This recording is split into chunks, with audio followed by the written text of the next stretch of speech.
बंगाल के संदेशखली में जिस प्रकार से जो शर्मनाक घटना घटी और वहां की आदिवासी महिलाओं पर बस अत्याचार हुआ, उनके अस्तित्व को तार तार किया गया और यह नंग नाच करने वाला कोई और नहीं, स्वयं ममता बनर्जी के सरपरस्त जो शाहजहां था वो व्यक्ति निकला।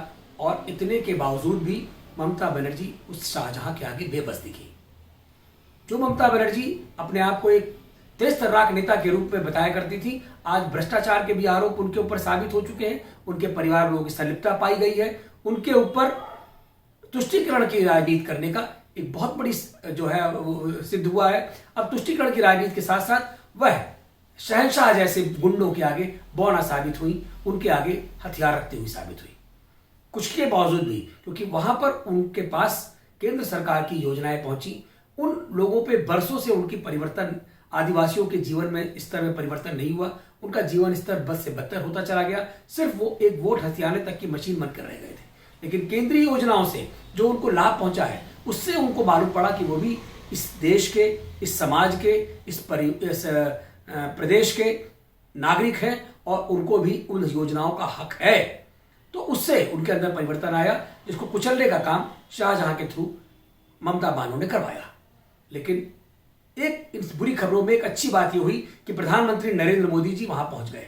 और ऐसा कोई वाकया नहीं होता जहां प्रधानमंत्री जी किसी चीज से अछूता रहे, वहां प्रधानमंत्री जी जरूर बोलते हैं, जरूर इंटरवेंट करते हैं। इसी तरह से वो वहां पहुंचे और वहां उन्होंने वहीं की महिलाओं से अपील की, वहां जो मुस्लिम समुदाय की महिलाएं थी उनसे भी अपील की कि आप अपने हक के लिए लड़िए। आपके जो बहनों के ऊपर अत्याचार हुआ है, नारी शक्ति पे जो अत्याचार हुआ है, उसके लिए आप आवाज उठाइए। अगर आपका मुख्यमंत्री उस बात को नहीं सुनता तो आप आगे आइए। इसका क्या असर होगा हम नहीं जानते, लेकिन निश्चित तौर पर पश्चिम बंगाल की जनता बुद्धिजीवी है, वह जानती है कि अगर वो लेफ्टिस्ट को 36 साल के शासन को उखाड़ के फेंक सकती है तो उसको समय परिवर्तन करने में समय नहीं लगता। प्रधानमंत्री नरेंद्र मोदी जी की अपील का असर निश्चित तौर पर होगा और वहां पर लोग जागरूक होंगे। मुझे उम्मीद है कि वहां पर सत्ता परिवर्तन होगा।